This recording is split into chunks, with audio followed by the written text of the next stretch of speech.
పశ్చిమ గోదావరి జిల్లాలో వైసీపీకి చెందిన నలుగురు జెడ్పీటీసీలు జనసేన కండువా కప్పుకున్నారు.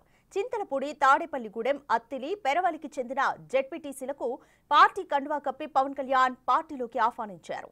రాష్ట్రంలో పంచాయతీరాజ్ వ్యవస్థను బలోపేతం చేయడంలో పవన్ కళ్యాణ్ చేస్తున్న కృషి, గ్రామాల్లో చేపడుతున్న అభివృద్ధి కార్యక్రమాలు తమను ఆకట్టుకున్నాయని జెడ్పీటీసీలు తెలిపారు. వైసీపీ హయాంలో ప్రజాప్రతినిధులకు సైతం గౌరవం లేదన్నారు. గత 3.5 ఏళ్లుగా వైసీపీలో ఎన్నో అవమానాలను ఎదుర్కొన్నామని తెలిపారు.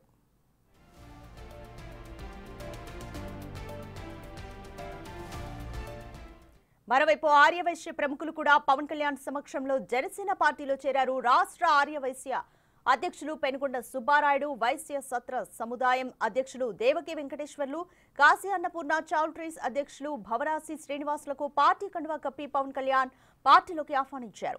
కుల మతాలకు అతీతంగా పవన్ కళ్యాణ్ ప్రజల కోసం చేస్తున్న కార్యక్రమాలు, అవినీతి రహిత పాలనకు ఆకర్షితులై జనసేనలో చేరినట్లుగా తెలిపారు.